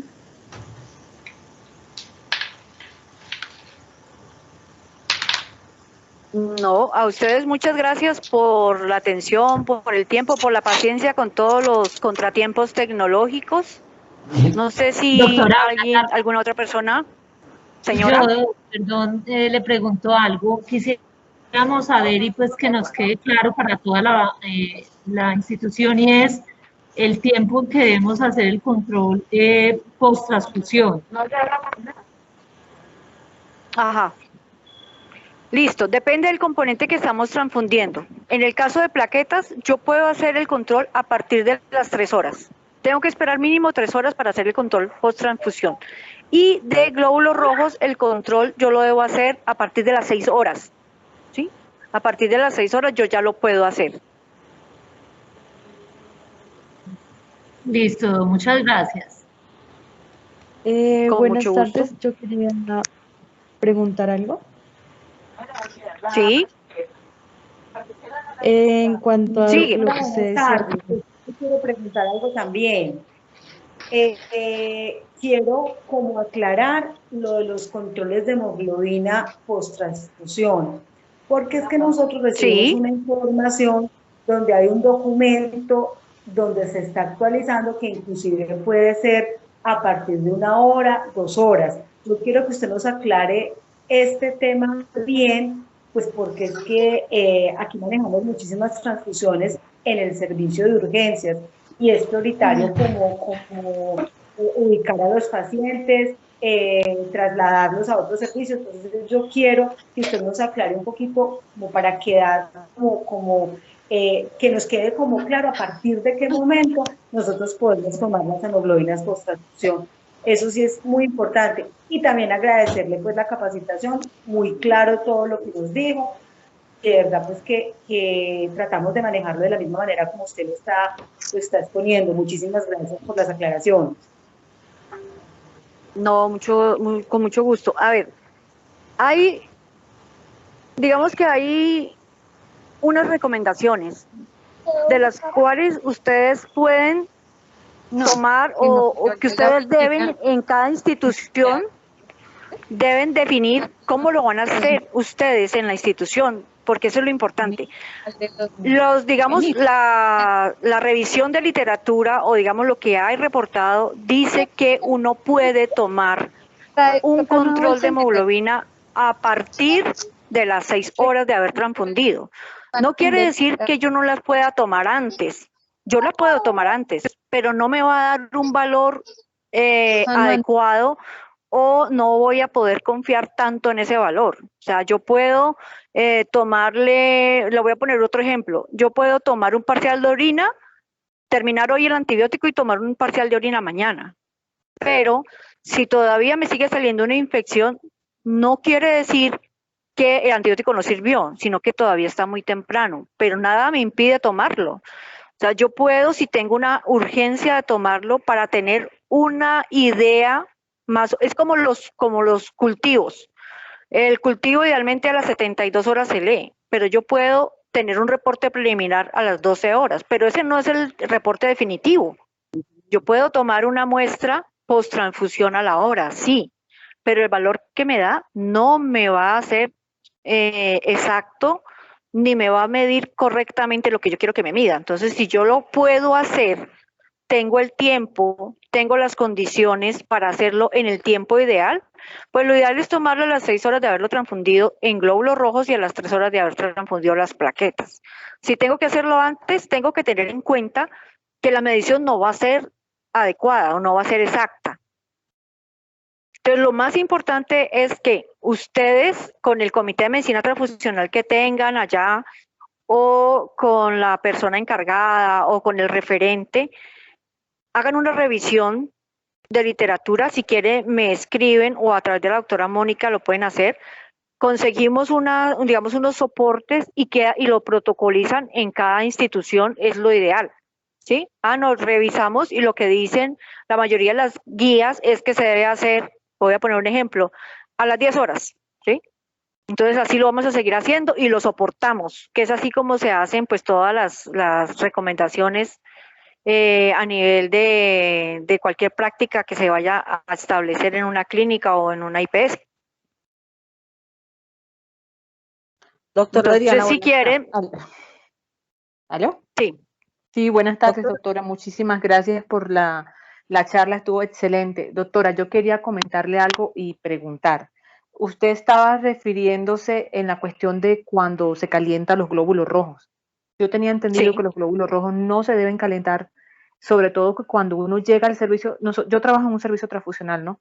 Entonces nosotros entregamos las unidades al servicio y resulta que cuando uno llega allá, las colocan enseguida o digamos que la guardan en la nevera y la van colocando. Yo siempre les he dicho, de acuerdo al equipo, a medida que va el microgoteo, se va temperando las unidades, ¿sí? Los glóbulos rojos. Pero en caso tal, decirle a uno, porque es que tenían, pues antes, en épocas antiguas, tenían la costumbre de que metían las unidades de glóbulos rojos en el estómago del paciente para que se atemperaran. Y eso no se debe hacer. Entonces ahí quedé como con un poquito de duda porque usted estaba diciendo que sí se calienta en el caso que sea transfundido muchas veces, ¿sí? Pero en el caso tal que no. Sí, exacto. Hay dos contextos. El paciente clínico, el paciente que está hospitalizado, al que le vamos a colocar 2, 3 unidades, a un goteo normalito. En ese caso no necesitamos calentar la sangre. No la necesitamos calentar. ¿Por qué? Porque lo que usted dice, en la medida que va entrando, en la medida como él va entrando tan lentamente, se va a ir calentando. Y en la medida que está colgada la unidad allí durante 1 o 2 horas, pues no hay necesidad. Esa práctica de ponerla en el regazo del paciente era una maniobra de cortesía. O sea, ¿por qué? Haga el ensayo y colóquese unos 200 cc de solución salina fría y verá que usted le va a sentir disconfort. No, si usted se la transfunden, se la ponen por la vena, va a sentir disconfort. Sobre todo si usted está anémica, que tiende a tener frío. Entonces, digamos que por cortesía hacían eso, pero primero por asepsia no es lo recomendable ponérselo en el regazo del paciente. Segundo, han habido situaciones en las que por demasiado trabajo la persona se ha olvidado y han encontrado entre las cobijas unidades ahí. Entonces, no se recomienda calentarlas si es un paciente clínico, pero si estamos en el contexto de una transfusión masiva, si yo estoy colocando sangre a chorro, yo tengo que calentar en un calentador de sangre porque la sangre fría a velocidades altas estimula el nodo sinusal y produce arritmias fatales.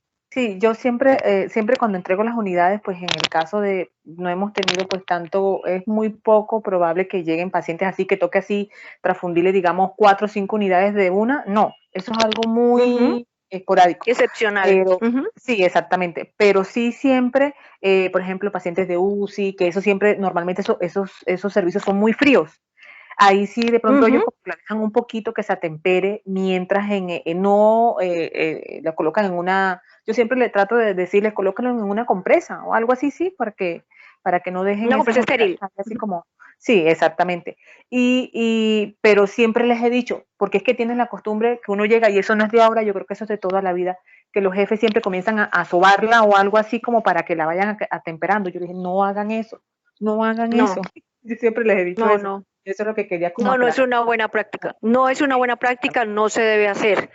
¿Qué es, por ejemplo, qué serviría en ese caso en esos servicios donde hay demasiado frío en el ambiente?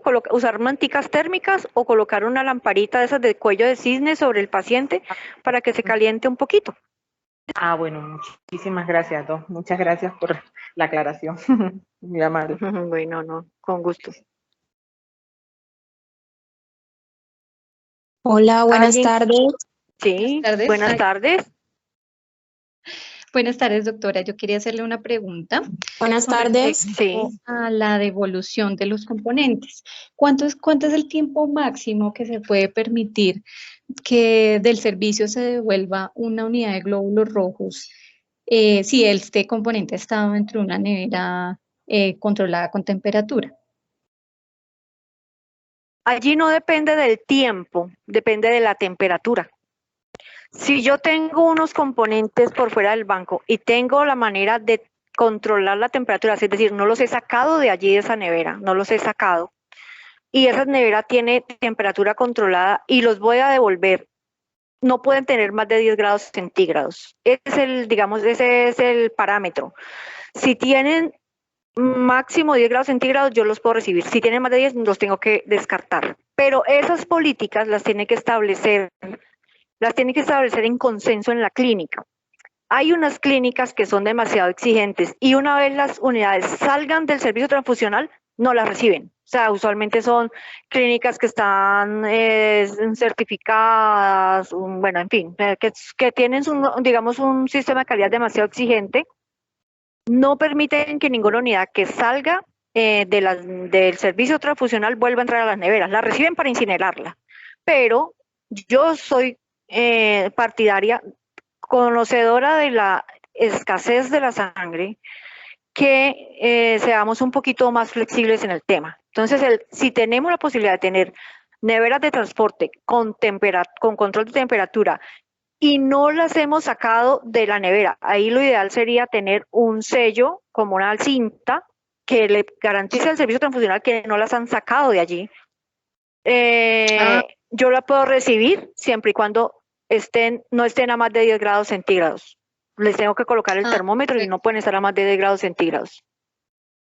Ah, bueno, doctora, sí, es que hace poco tuvimos un caso, nosotros dentro de la institución tenemos un tiempo de 20 minutos, que pues realmente es un corto tiempo, pero pues con toda la escasez que hay de sangre, sí, como le da a uno dolor a veces que de pronto lleguen las unidades pasado este tiempo, y pues por cumplir el protocolo nos toca incinerarlas. Entonces estamos en la revisión de si podemos aumentar ese tiempo porque antes no teníamos las neveras con temperatura, pero ahora sí ya las tenemos con termómetro. Entonces, ya teniendo como esa referencia, podríamos de pronto discutirlo ya dentro del comité a ver si se puede como ampliar un poco el tiempo, no sé, hacia media hora, una hora, no sé. Exacto. Doctora, Sí. buenas tardes. Mi Buenas nombre es Nora tardes. Gutiérrez, soy directora del Banco de Sangre del Hospital de Villavicencio y quería compartir la experiencia. En cuanto al tiempo de la toma del hematocrito y hemoglobina post-transfusión, hace unos años un médico intensivista nos refería, pues, medicina basada en la evidencia. Si el paciente no tiene un sangrado activo, se le puede tomar el control post-transfusión a los 15 minutos. Y aquí en este hospital ya no se esperan las 6 horas para tomar el control post-transfusión si el paciente no está sangrando. Si está sangrando, sí, lo que tú dices, o sea, son 6 horas, pero pues igual. En cuanto al tema del calentamiento de la sangre, aquí ya también abolimos el calentamiento porque en alguna época las malas prácticas del periodo arcaico que se seguían implementando, incluso tenían hasta ollas en las áreas de descanso de enfermería y ponían a tibiar agua y la ponían, y en alguna ocasión me devolvieron una gelatina. Hagan de cuenta ustedes una bolsa de una gelatina. Se las hice pagar, definitivamente. Médica y enfermera me dieron el pago de esa unidad y se les quitó la costumbre. ¿Qué se hace? Lo que decía la otra doctora, que con lo que se dice aquí, el equipo de transfusión es lo suficientemente largo y los primeros 15 minutos se debe vigilar la transfusión lentamente, ¿cierto? Entonces, el equipo, la sangre se va temperando, no hay necesidad de calentar. Salvo lo que tú decías, que en una cirugía donde requiera muchas unidades, teóricamente las áreas de cirugía debían tener calentadores de componentes y son unos equipos especiales para ello. Los distribuyen muy pocas empresas, pero igual existen esos equipos. Y en cuanto a la devolución de la sangre, de acuerdo, si la temperatura está menor de 10 grados, se reciben. ¿Y aquí qué hacemos? Se les puede tomar una hemoglobina libre, y si la hemoglobina libre de esos glóbulos rojos está con las condiciones adecuadas, se puede liberar para otro paciente siempre y cuando el sistema no se haya abierto. Esa es la experiencia en nuestro hospital.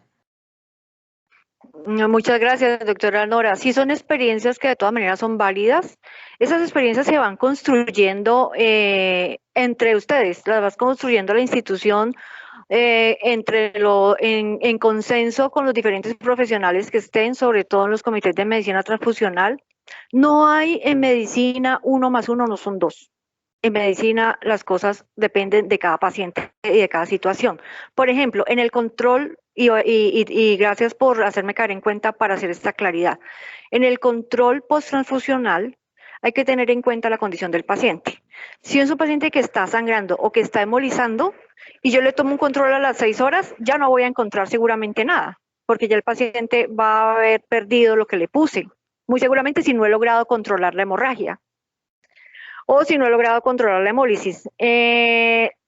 Y les reitero lo que les decía anteriormente, no es que no se pueda tomar antes, se puede tomar antes, pero yo tengo que tener en cuenta que me pueden dar valores no apropiados o que no son tan, no son tan exactos, aunque pues exactitud no hay, vuelvo y les digo, en medicina, pero es válido que lo construyan en consenso. Y vuelvo y les hago el ofrecimiento, podemos recoger digamos, una revisión de literatura actualizada y la compartimos y así podemos construirlo con medicina basada en la evidencia y no de acuerdo a la experiencia, ¿sí? Porque pues la experiencia es discutible. A mí me puede ir bien con algo y a otro colega puede que no le vaya bien con lo mismo. Entonces es válido y por ejemplo, o también eso, de esas experiencias o de estos espacios son muy constructivos por esto, porque hay alguien que ya ha implementado algo en su institución y le ha ido bien, y eso pueden ser puntos de partida para empezar a construir donde todavía no hay esos consensos.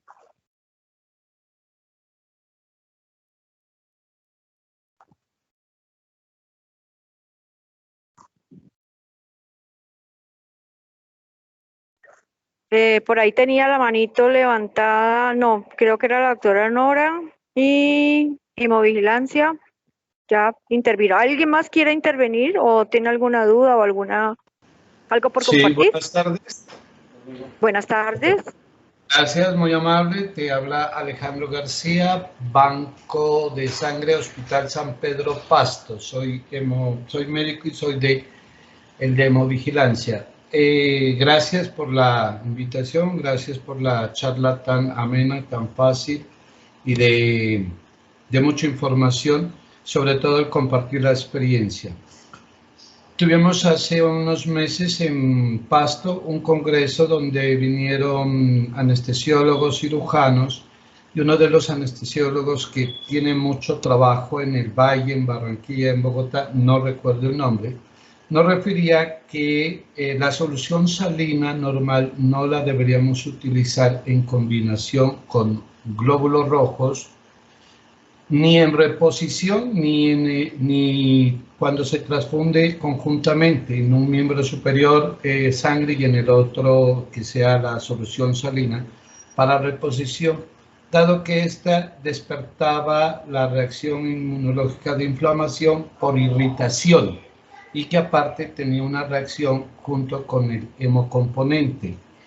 Nosotros aquí hacemos las flebotomías terapéuticas, aunque ya se está quitando la reposición, pero siempre nos mandan el hematólogo o medicina interna a hacer la reposición con solución salina. ¿Usted qué nos puede aportar con respecto a esto, doctora? Muchas gracias. Muchas gracias, doctor. Muchas gracias por compartir su experiencia. Es cierto que no es lo recomendable. O sea, lo recomendable es no recomponer o no adicionarle nada a la unidad. Nada. Lo ideal es nada. Pero si por alguna razón, por salvar un componente, por terminar la transfusión o por un paciente que esté requiriendo esa transfusión y se vaya a echar a perder porque tiene una viscosidad demasiado alta, que es la mayoría de veces donde eso se socorre, o sea, donde recurrimos a eso, si debemos de administrar algo, tendría que ser solución salina porque es isotónica. Y entonces, hablando de hemólisis, no ocurriría, ¿sí? Ya hablando de otras cosas que se puedan desencadenar, como una respuesta inflamatoria, pues ya sería algo que habría que entrar a revisar. Pero, hablando de hemólisis, solo si es estrictamente necesario, con lo único que podríamos ayudarnos sería con solución salina. Pero lo ideal es no colocar nada. Respecto, la segunda parte de su pregunta o de su intervención es las flebotomías terapéuticas. ¿Qué es lo que pasa con las flebotomías terapéuticas? Yo soy muy amiga, seguidora y me gusta mucho hacer reposición con solución salina.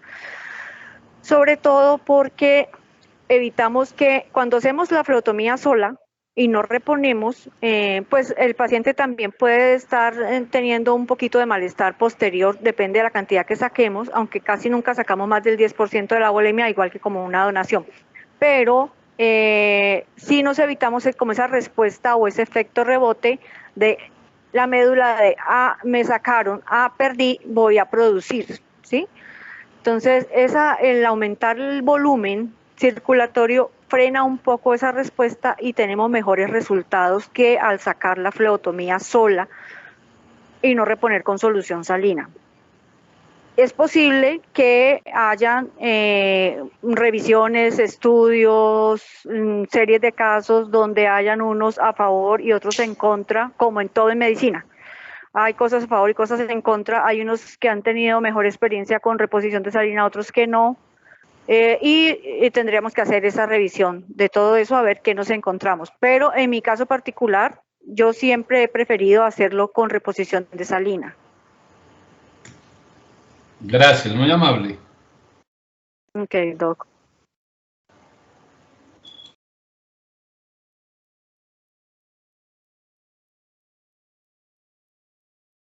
¿Alguien más quiere hacer alguna intervención? Doctora, hablando de las flebotomías, nosotros aquí en el Banco de Sangre también realizamos flebotomías a adultos, a niños, pero ahí sí, como dicen, le hacemos caso a la orden del hematólogo. Si el hematólogo ordena con reposición de líquidos, se le pone la cantidad de líquidos que el hematólogo ordena. Si dice que sin reposición, lo hacemos sin reposición. Sí, totalmente de acuerdo. Sí, la flebotomía debe ser hecha de acuerdo a la orden del especialista que está tratando al paciente. Hay mucha discrepancia en eso, realmente. Hay unos que no, hay unos que sí, hay unos que prefieren sacar poquitos varias veces a la semana, por ejemplo, 200 cada tercer día. Hay otros que mandan a sacar de una vez los 500 de una. O sea, hay diferentes formas de hacerlo, pero para evitar esa variabilidad en la práctica clínica, para eso está la medicina basada en la evidencia, y la manera de hacer medicina basada en la evidencia es revisar esa literatura que hay disponible y crear consenso.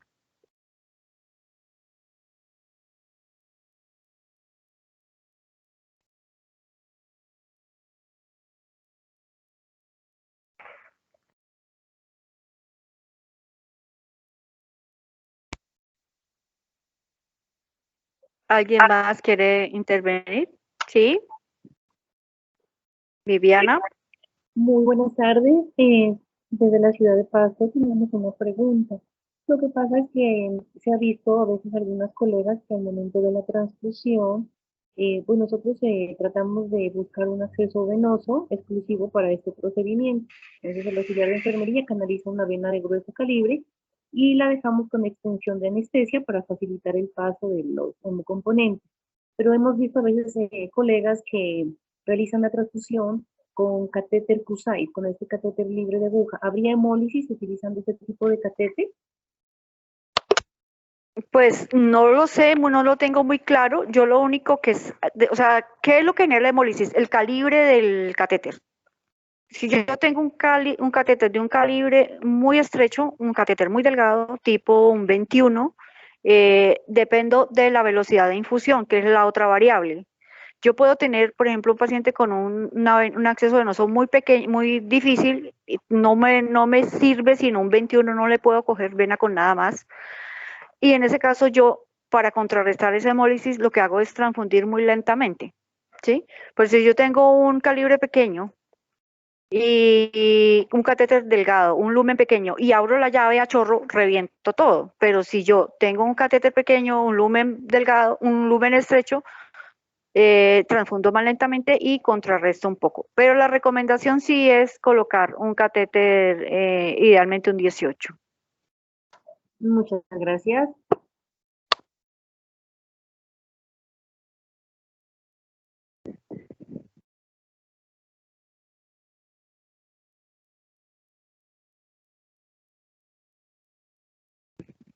¿Alguien más? Doctora, buenas tardes. Buenas tardes. Mi nombre es Mónica Caicedo, del Hospital San Pedro de Pasto. Mi pregunta es con referencia a los equipos, a la utilización de los equipos de transfusión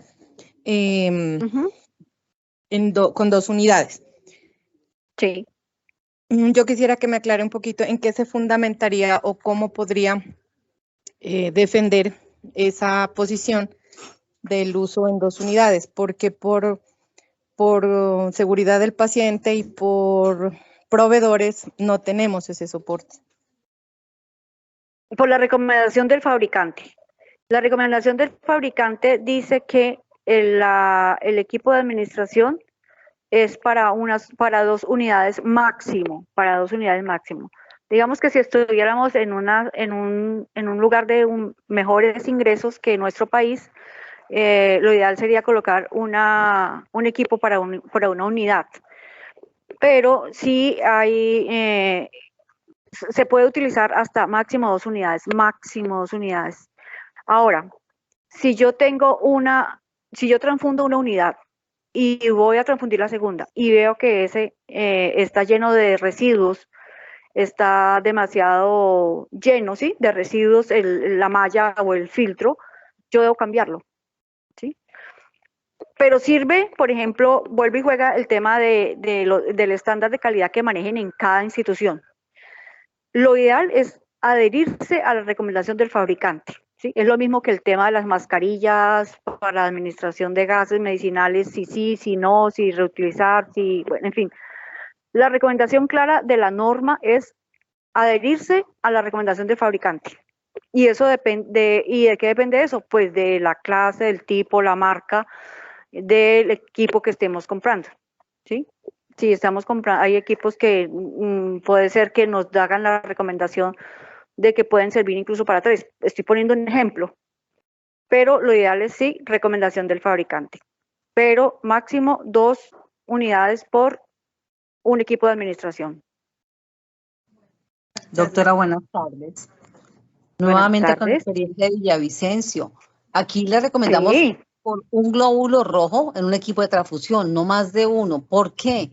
Pues no todo el mundo es tan juicioso de que en promedio una unidad de 2 horas es el deber ser, ¿cierto?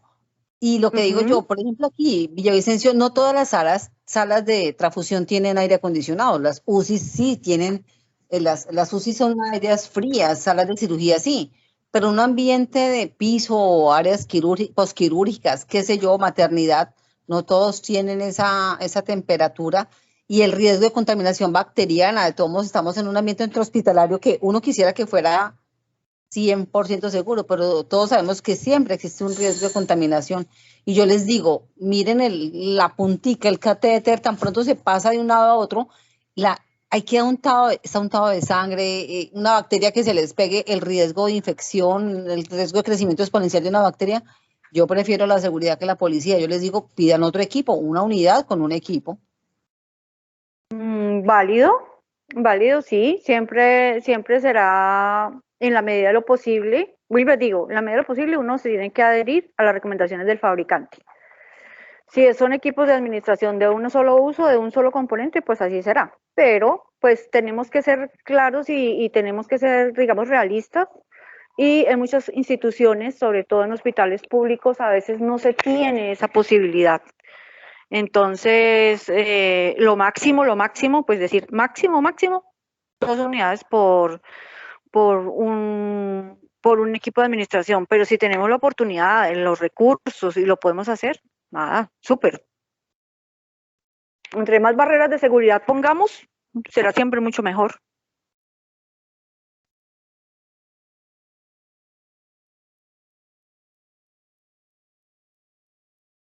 ¿Alguien más?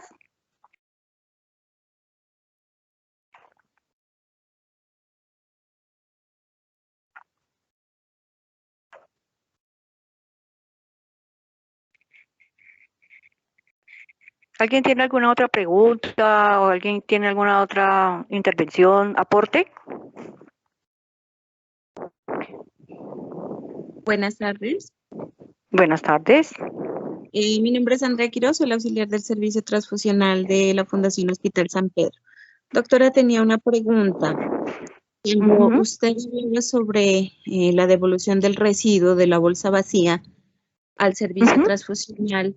En caso de que nosotros vendamos el componente a otra institución o que se vaya fuera de nuestro hospital, el debería ser, o sea, que nos tienen que devolver la bolsa y nosotros hacer la respectiva incineración, o se puede esa bolsa descartar también allá a la clínica donde fue vendida.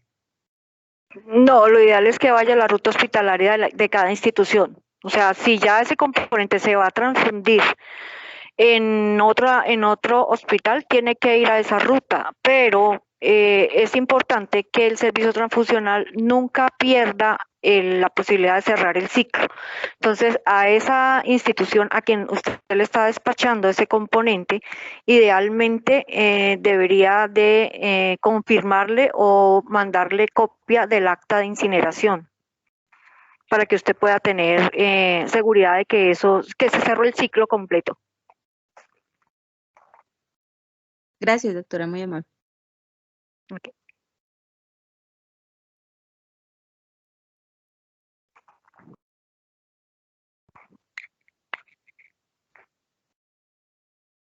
Bueno, creo que ha sido un rato muy enriquecedor para mí también. De ustedes que están en el día a día también aprendo bastante. Muchas gracias por estar, muchas gracias por intervenir, por participar. Y bueno, ¿no? Seguimos, ojalá, encontrándonos y nada, en lo que necesiten y en lo que yo les pueda servir a través de la doctora Mónica, con muchísimo gusto. Y no, de nuevo, gracias. Gracias por la atención y gracias por la paciencia. Muchísimas gracias a usted, Muchas doctora. gracias.